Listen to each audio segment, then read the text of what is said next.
नमस्कार मित्रों, स्वागत है आपका इंटेंस लाइट यूट्यूब चैनल पर। मित्रों, आपको ये सूचना देते हुए मुझे अत्यंत प्रसन्नता हो रही है कि आज से हम एक नया इनिशिएटिव शुरू कर रहे हैं, जिसमें हम विभिन्न प्रकार के आयोगों के बारे में अध्ययन करेंगे, उनको जानेंगे और बहुत ही सूक्ष्म तरीके से एक शॉर्ट नोट के तरीके से हम इस स्लाइड्स के माध्यम से यहाँ पर देखेंगे क्या कुछ महत्वपूर्ण बातें हैं। क्योंकि दोस्तों, आयोग से संबंधित प्रश्न लगभग सभी एग्जामिनेशन में पूछे जाते हैं। जो आपका पॉलिटी विषय है उसके अंतर्गत ये चीज़ें आती हैं। तो चलिए ज़्यादा समय न लेते हुए शुरू करते हैं आज का अपना यह टॉपिक। आज का हमारा पहला जिस आयोग को लेकर हम चलेंगे, जिसको हम जानेंगे, वो है निर्वाचन आयोग। तो चलिए शुरू करते हैं, इसमें क्या कुछ खास बातें हैं। देखिए, निर्वाचन आयोग एक अस्थायी संवैधानिक निकाय है। कैसा निकाय है दोस्तों? तो अस्थायी है, संवैधानिक निकाय है। संविधान के अनुसार निर्वाचन आयोग की स्थापना कब हुई थी? 25 जनवरी 1950 को की गई थी। दोस्तों, जो ये डेट दिया जा रहा है 25 जनवरी 1950, है ना, इसका मतलब क्या है? ये तो स्थापना का दिवस है और मतदाता दिवस जो है 25 जनवरी को मनाते हैं। 25 जनवरी को भी जो है, जो हमारे देश में मतदाता दिवस मनाया जाता है, वो 25 जनवरी को मनाया जाता है। क्यों? क्योंकि निर्वाचन आयोग का गठन या स्थापना 25 जनवरी 1950 को हुआ था। ठीक है, तो ये हो गई दोस्तों एक इससे इम्पॉर्टेंट बात। तो चलिए शुरू करते हैं आज का अपना नेक्स्ट स्लाइड। देखिए, अगला पॉइंट क्या है? निर्वाचन आयोग से जुड़े उपबंधों का उल्लेख संविधान के अनुच्छेद किसमें किया गया है? अनुच्छेद 324 में। तो दोस्तों, ये जो अनुच्छेद 324 है, ये भी बहुत ही इम्पॉर्टेंट है। ठीक है, तो 324 को भी आप ध्यान में रखिए और थोड़ा समय इसको इस तरह से ये। ठीक है, अगला देखिए, प्रारंभ में आयोग में केवल एक मुख्य निर्वाचन आयुक्त था। ठीक है, लेकिन वर्तमान में इसमें एक मुख्य निर्वाचन आयुक्त और 2 निर्वाचन आयुक्त होते हैं। मतलब जो मुख्य निर्वाचन आयुक्त है उसकी सहायता के लिए 2 निर्वाचन आयुक्त भी होते हैं। पहली बार 2 अतिरिक्त आयुक्तों की नियुक्ति कब हुई थी? तो 16 अक्टूबर 1989 को। जैसा कि अभी हमने कहा, आपको इस स्लाइड में बताया कि प्रारंभ में आयोग में केवल एक मुख्य निर्वाचन आयुक्त हुआ करता था। ठीक है, और लेकिन इस समय जो है 2 निर्वाचन आयुक्त जो है मुख्य निर्वाचन आयुक्त के अलावा भी हैं। ठीक, तो ये शुरुआत कब हुआ था कि पहली बार 2 अतिरिक्त जो आयुक्त हैं मुख्य निर्वाचन आयुक्त के अलावा, उनकी नियुक्ति कब हुई थी? तो 16 अक्टूबर 1989 को की गई थी। लेकिन उनका कार्यकाल 1 जनवरी 1990 तक ही चला था। ठीक है, 1 जनवरी 1990 तक चला था। उसके बाद 1 अक्टूबर 1993 को 2 अतिरिक्त निर्वाचन आयुक्तों की नियुक्ति की गई थी। तब से आयोग की बहुस्तरीय अवधारणा प्रचलन में है, जिसमें निर्णय बहुमत के आधार पर लिया जाता है। ठीक है, चलिए आगे देखते हैं दोस्तों। निर्वाचन आयोग का अध्यक्ष मुख्य निर्वाचन आयुक्त होता है। यानी निर्वाचन आयोग जो है उसका अध्यक्ष कौन होता है? वही मुख्य निर्वाचन आयुक्त। और वर्तमान में अगर बात करें तो मुख्य निर्वाचन आयुक्त कौन है? तो ये है सुशील चंद्रा। इन्होंने दोस्तों 2019 में इनकी नियुक्ति की गई थी और इन्होंने किसका स्थान लिया था?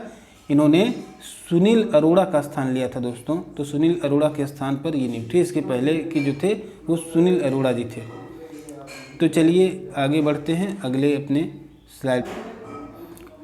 भारत के राष्ट्रपति द्वारा मुख्य निर्वाचन आयुक्त और निर्वाचन आयुक्तों की नियुक्ति की जाती है। दोस्तों, जो भारत के राष्ट्रपति द्वारा, तो जो आपके मुख्य निर्वाचन आयुक्त हैं और 2 अन्य निर्वाचन आयुक्त, ठीक है, तो उनकी नियुक्ति कौन करते हैं? तो राष्ट्रपति करते हैं। तो ऑप्शन इस तरह से भी दे सकता है, कौन करता है? सुप्रीम कोर्ट के जज करते हैं, राष्ट्रपति करते हैं, या जो है राज्यपाल करते हैं। इस तरह की चीज़ें दे सकते हैं ऑप्शन में। तो आपको राष्ट्रपति के साथ जाना होगा। ठीक है, चलिए आगे बढ़ते हैं। अब देखते हैं इनके कार्य और शक्तियों के बारे में। इनके कार्य और शक्तियाँ जो हैं उसमें पहला पॉइंट क्या है? पहला देखिए, ये भारत में चुनाव कार्य को निष्पक्ष रूप से संपन्न कराने के लिए उत्तरदायी है। ठीक है, ये रिस्पॉन्सिबल है। जो आपका इलेक्शन कमीशन है, इट इज़ अकाउंटेबल फॉर जो आपका जो भी चुनाव है वो निष्पक्ष तरीके से हो जाए। ठीक है, तो अब देखिए क्या क्या ये चीज़ें हैं इसमें और क्या पॉइंट आते हैं। जो निर्वाचन आयुक्त है इसे संसद, राज्य विधायिका और राष्ट्रपति एवं उपराष्ट्रपति के पद हेतु चुनाव कार्य संपन्न कराने का जिम्मा दिया गया है।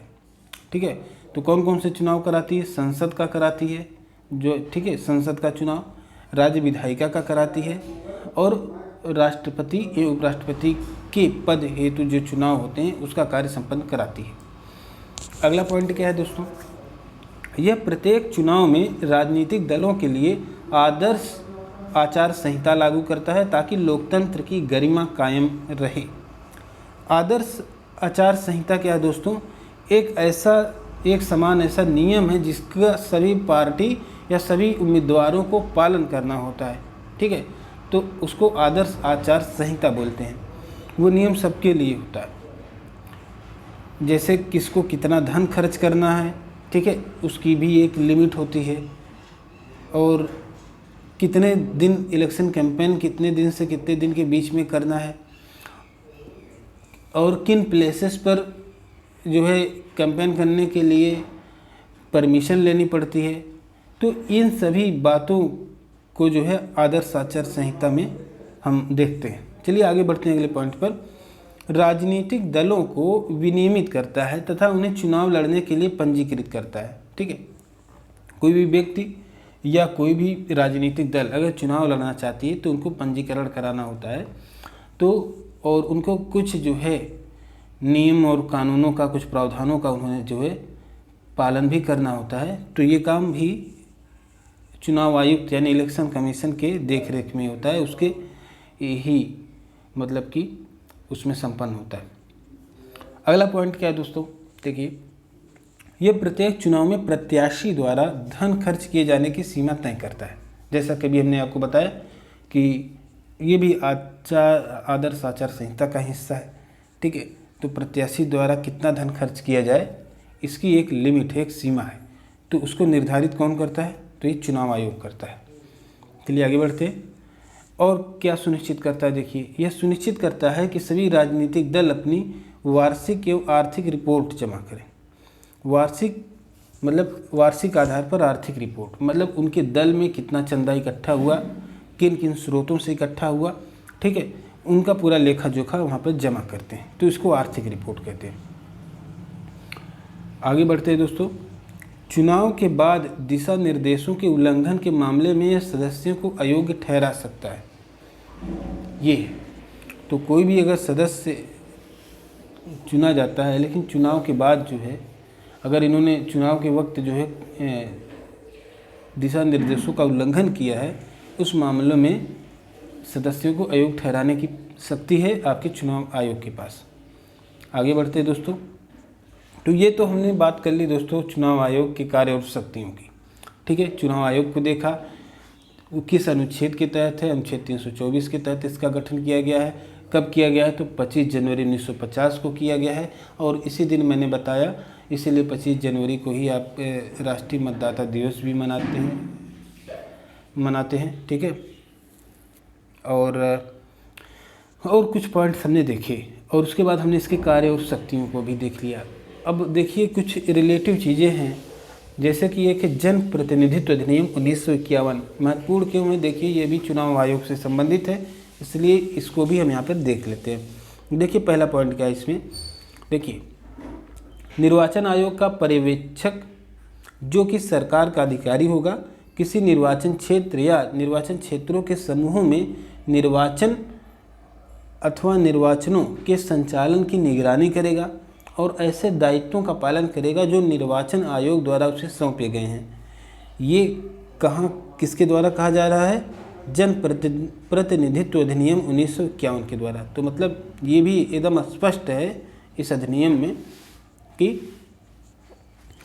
जो है जो भी निर्वाचन आयोग द्वारा उसे जो भी दायित्व सौंपे गए हैं उसका वो पालन करेगा, और जहाँ पर भी चुनाव हो रहा है या निर्वाचन क्षेत्र है कोई, या क्षेत्र का कोई समूह है, ठीक है, वहाँ पर जो भी गतिविधियाँ संचालित की जाएंगी, ठीक है, उसकी निगरानी करने का अधिकार देता है एक अधिकारी को, और वो अधिकारी जो है निर्वाचन आयोग का पर्यवेक्षक होगा। ठीक है, अपना एक पर्यवेक्षक किसी अधिकारी को, सरकार के अधिकारी को नियुक्त करता है। ठीक है, आगे देखिए, इस अधिनियम की धारा 169 के तहत निर्वाचन आयोग के परामर्श से केंद्र सरकार ने निर्वाचक पंजीकरण नियम 1961 बनाया है। तो दोस्तों, जो आपका निर्वाचक पंजीकरण नियम 1961 है, ये किस अधिनियम की धारा, इसी जो जन प्रतिनिधित्व अधिनियम 1951 है, इसकी जो धारा है 169 के तहत ये बात यहाँ पर स्पष्ट कर दी गई है कि केंद्र ने निर्वाचक पंजीकरण नियम 1961 बनाया है। ठीक है, पंजीकरण से संबंधित। आगे देखिए, इन कानून और नियमों में सभी चरणों में चुनाव आयोजित कराने, चुनाव कराने की अधिसूचना का मुद्दा, नामांकन पत्र दाखिल करना, नामांकन पत्रों की जांच, उम्मीदवार द्वारा नाम वापस लेना, मतगणना और घोषित परिणाम के आधार पर सदनों के गठन के लिए विस्तृत प्रावधान किए गए हैं। तो ये बातें तो हैं ही दोस्तों, मैंने ये शॉर्टकट में ये चीज़ें यहाँ पर बता दी कि ये जो कानून है, जनप्रतिनिधित्व अधिनियम वगैरह है, और ये आपका निर्वाचन पंजीकरण नियम है, इन सब में क्या कुछ बातें हैं तो ये सारी बातें भी हैं। ठीक है, अधिसूचना देना, जो भी मुद्दे हैं, नामांकन पत्र दाखिल करना और उनकी जांच करना, उनको खारिज करना। ठीक है, उम्मीदवार का द्वारा नाम वापस लेना, मतगणना और परिणाम घोषणा के समय तक, ठीक है, परिणाम के आधार पर सदनों के गठन के लिए विस्तृत प्रावधान जो है इस अधिनियम में किए गए हैं।